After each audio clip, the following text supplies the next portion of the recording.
अस्सलाम वालेकुम स्टूडेंट्स। आपका सब्जेक्ट है मनी एंड कैपिटल मार्केट और जिसका यूनिट 5 जो मनी मार्केट सिक्योरिटीज के मुतल्लिक है, ये हम डिस्कस करने लगे हैं आप। अच्छा, मनी मार्केट के मुतल्लिक जैसे कि हमने पढ़ा, ये बेसिकली वो मार्केट होती है जहाँ पे शॉर्ट टर्म फंड्स के लिए डिफरेंट फाइनेंशियल इंस्टीट्यूशंस और इंडिविजुअल्स आपस में डील कर रहे होते हैं डिफरेंट फाइनेंशियल एसेट्स के साथ। तो इस यूनिट के अंदर हम पढ़ेंगे कि वो कौन से फाइनेंशियल इंस्ट्रूमेंट्स हैं या फाइनेंशियल एसेट्स हैं जो मनी मार्केट में यूज होते हैं। जनरली पाकिस्तान में मनी मार्केट जो है, इसके अंदर बैंक ही इन्वॉल्व होते हैं और बैंक ही इसमें पार्टिसिपेट कर रहे होते हैं और कुछ और अदर फाइनेंशियल इंस्टीट्यूशंस होते हैं। तो मनी मार्केट की अगर करैक्टरिस्टिक की बात करें, जैसे हमने बात की, तो मनी मार्केट के अंदर नॉर्मली जो डीलिंग हो रही होती है वो शॉर्ट टर्म इंस्ट्रूमेंट्स की होती है जिनकी मैच्योरिटी पीरियड 1 साल तक होता है। 1 साल तक की लैंडिंग, यानी 1 महीना, 2, 4, 6 या 3 महीने के लिए आप यहाँ फंड्स यहाँ से ले सकते हैं। और ये फाइनेंशियल मार्केट्स के अंदर लिक्विडिटी प्रोवाइड करने का एक बहुत बड़ा जरिया होता है। देन ये लो रिस्की नॉर्मली फाइनेंशियल इंस्ट्रूमेंट्स होते हैं क्योंकि यहाँ पे शॉर्ट टर्म के लिए इन्वेस्टमेंट्स की जाती हैं और रेट ऑफ इंटरेस्ट ठीक होते हैं। तो फाइनेंशियल इंस्टीट्यूशंस जो होते हैं वो दूसरे बिजनेस फर्म्स की या अदर फाइनेंशियल इंस्टीट्यूशंस की हेल्प कर देते हैं। मार्केटेबिलिटी मनी मार्केट इंस्टीट्यूशंस की ज़्यादा होती है क्योंकि यहाँ पे शॉर्ट टर्म के लिए फंड्स चाहिए तो इजीली ये जनरेट हो जाती है। और पे डाइवर्सिफाइड इंस्ट्रूमेंट्स होते हैं, डिफरेंट नेचर के और डिफरेंट टाइप के इंस्ट्रूमेंट्स इसमें इशू होते हैं। इसके अपने रेगुलेशंस होते हैं। मनी मार्केट जनरली पाकिस्तान में जैसे है, गवर्नमेंट और through state bank of Pakistan regulate हो रही होती है और वो नजर रख रहे होते हैं इन सारी चीजों पे। इंस्टीट्यूशनल पार्टिसिपेशन होती है मनी मार्केट के। जनरली ज्यादातर जो पार्टिसिपेंट्स हैं वो फाइनेंशियल इंस्टीट्यूशन, म्यूचुअल फंड्स ये होते हैं। इंटरेस्ट रेट बहुत तेजी से अफेक्ट करता है मनी मार्केट को। जो स्टेट बैंक का पॉलिसी रेट होता है जिसे वो हर 2 महीने बाद सेट करते हैं।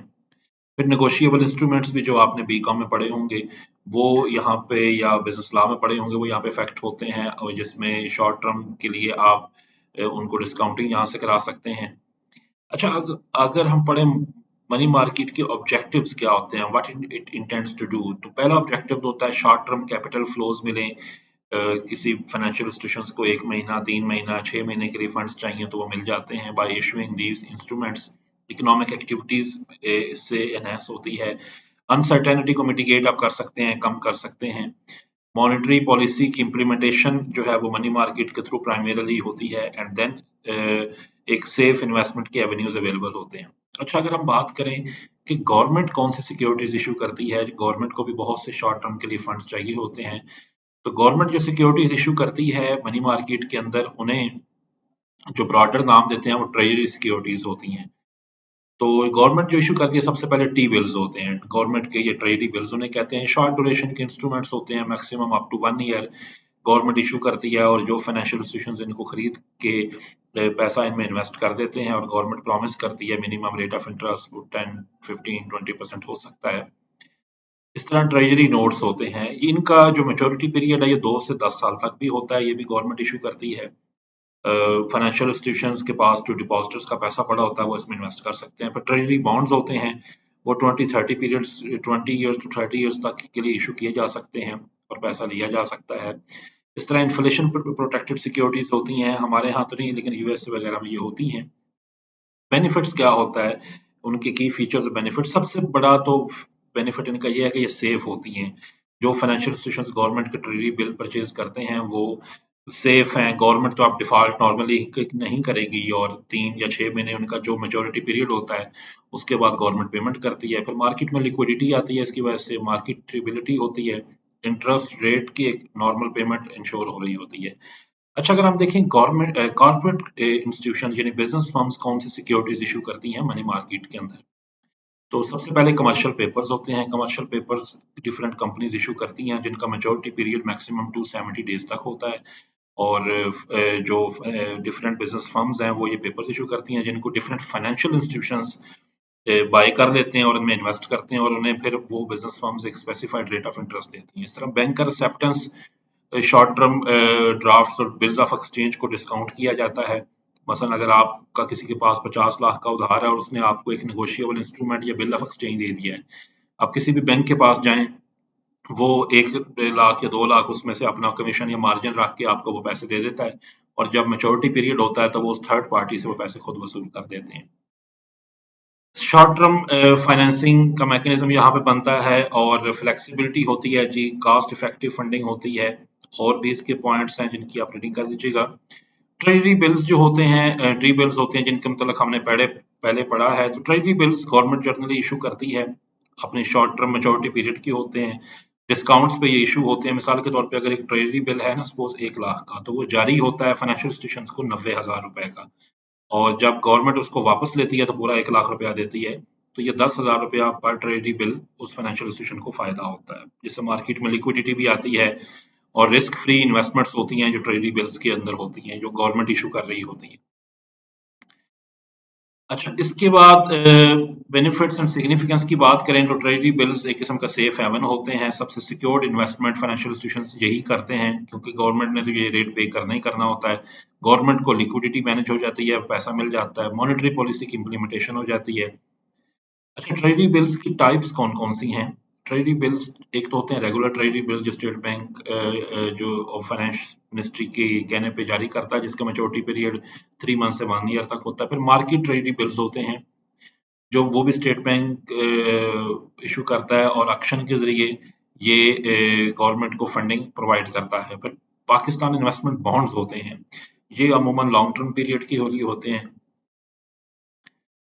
अब ट्रेजरी बिल्स में कौन से मार्केट पार्टिसिपेंट्स होते हैं, कौन ट्रेजरी बिल्स में नॉर्मली इन्वेस्ट करता है? कमर्शियल बैंक सबसे बड़े इन्वेस्टर्स होते हैं, इनके पास लोगों के डिपॉजिटर्स का पैसा पड़ा होता है, ये उसमें इन्वेस्ट करते हैं और उस पर जो रिटर्न्स आते हैं वो फिर इनके प्रॉफिट होते हैं। इस तरह non banking financial institutions invest करते हैं, एनबीएफआईज, इनके पास भी बहुत सा पैसा होता है, लोगों ने डिपॉजिट्स कराए होते हैं। एनबीएफआई से मुराद है म्यूचुअल फंड है, मुदारबा कंपनीज हैं, लीजिंग कंपनीज हैं, इंश्योरेंस कंपनीज हैं। ये भी लोगों से जो डिपॉजिट्स लेते हैं उनको फिर इस तरह इन्वेस्ट करते हैं। इंडिविजुअल इन्वेस्टर्स बहुत सारे होते हैं, अपने ब्रोकरेज हाउसेस के जरिए ये भी इन्वेस्ट कर सकते हैं। कंपनीज के पास सरप्लस कैश पड़ा हो तो वो भी इन्वेस्ट कर सकते हैं। इस तरह फॉरेन इन्वेस्टर्स भी इन्वेस्ट कर सकते हैं। अच्छा, उसके बाद जी है कमर्शियल पेपर, ये भी शॉर्ट टर्म एक इंस्ट्रूमेंट होता है, जनरली कॉर्पोरेशन या कंपनीज इन्हें इशू करती हैं। इशूअर्स की प्रोफाइल बहुत मैटर करती है जो इसको इशू कर रहा है, क्योंकि गवर्नमेंट कुछ इंस्टीट्यूशंस ऐसे बने होते हैं कि जिनके लिए इस तरह की इन्वेस्टमेंट्स बहुत ज़रूरी होती है। मैच्योरिटी पीरियड मैक्सिमम इनका 270 डेज तक होता है। जनरली ये अनसिक्योर्ड डेट होता है, इसके पीछे कोई इस तरह कोलेटरल या इस तरह नहीं होती, और ये सिर्फ वो कंपनीज जनरली इशू करती हैं जिनकी मार्केट रेपुटेशन अच्छी होती है। और डिस्काउंटिंग प्राइसिंग के मैकेनिज्म पे ये इशू होते हैं। मिसाल के तौर पे एक कमर्शियल पेपर अगर मिसाल के तौर पे अगर है 10 लाख का, तो वो 9,30,000 पे इशू होगा, और जब वापस लिया जाएगा तो पूरे 9 लाख 10 लाख का लिया जाएगा, तो 70,000 पर कमर्शियल पेपर फायदा होगा जो उसका खरीदार होगा। इंटरेस्ट रेट्स इसके साथ भी स्पेसिफाइड होते हैं। बेनिफिट्स इसके यही हैं कि इससे वर्किंग कैपिटल रिक्वायरमेंट पूरी होती है, कॉस्ट इफेक्टिव फाइनेंसिंग मैकेनिज्म है, इन्वेस्टर्स अपनी इन्वेस्टमेंट डाइवर्सिफाई कर लेते हैं, और सारे मार्केट पार्टिसिपेंट्स को एक मौका मिलता है कि वो अच्छी कंपनीज में इन्वेस्ट करें और रिटर्न्स अच्छे जनरेट करें। इसके भी मिनिमम और मैक्सिमम पीरियड स्पेसिफाई किए जाते हैं। पाकिस्तान में भी कमर्शियल पेपर्स के जो इशूअर्स हैं, कंपनीज भी कर सकती हैं, फाइनेंशियल इंस्टीट्यूशंस भी और गवर्नमेंट ओन बॉडीज भी। इस तरह इन्वेस्टर्स भी डिफरेंट टाइप के होते हैं जो इस कमर्शियल मार्केट की ट्रांजैक्शन में पार्टिसिपेट करते हैं। बैंक्स करते हैं, mutual fund, insurance companies and other corporations. फिर इसका प्रोसीजर दिया हुआ है जी, इशू ऑफ कमर्शियल पेपर का प्रोसीजर क्या है, ये डिटेल्ड मैकेनिज्म यहाँ पे लिखा हुआ है, इसको पढ़ दीजिएगा। एससीसीपी के रेगुलेशंस के तहत इसका एक प्रॉपर तरीका होता है। फिर एक और जो फाइनेंशियल इंस्ट्रूमेंट यूज होता है मनी मार्केट में, बैंकर एक्सेप्टेंस होती है जी। बिल ऑफ एक्सचेंज या इस तरह के इंस्टीट्यूशंस आपने पढ़े होंगे, तो उनकी डिस्काउंटिंग होती है। आप उधार पे किसी को चीजें दें और वो आपको बिल ऑफ एक्सचेंज दें, आप किसी भी बैंक से जाकर उनको डिस्काउंट करा सकते हैं, वो अपना कमीशन रख के आपको पैसे दे देते हैं। तो बैंकर एक्सेप्टेंस भी एक इंस्ट्रूमेंट है। इनका भी फायदा होता है, ट्रेड फाइनेंसिंग इससे इजी हो जाती है, क्रॉस बॉर्डर ट्रांजैक्शंस इजी हो जाती हैं, एक्सपोर्टर्स को बहुत फायदा होता है, इन्वेस्टमेंट अपॉर्चुनिटीज होती हैं। तो अदरवाइज तो जनरली चीजें उधार पे ही सेल हो रही होती हैं। तो निगोशिएबल सर्टिफिकेट्स ऑफ डिपॉजिट भी होती हैं। सर्टिफिकेट्स ऑफ डिपॉजिट के जरिए भी आप अमाउंट जनरेट करवा सकते हैं, इनको भी कंपनीज इशू कर सकती हैं और कमर्शियल बैंक्स भी, और डिफरेंट मैच्योरिटी पीरियड इनके होते हैं। इनके भी एडवांटेजेस यहाँ पे लिखे हुए हैं कि लिक्विडिटी मार्केट में बढ़ जाती है, डाइवर्सिफाई हो जाती हैं और कंपैटिटिव रिटर्न्स प्रोवाइड होते हैं। इनका भी जो सर्टिफिकेट्स ऑफ डिपॉजिट्स का भी इशूइंग मैकेनिज्म है वो यहाँ पे स्पेसिफाई किया गया है। लास्ट जो टाइप है वो है रेपो एग्रीमेंट्स। ये भी बैंक्स के साथ अमूमन होते हैं जब बैंक्स को डिफरेंट टाइप के फंड्स की जरूरत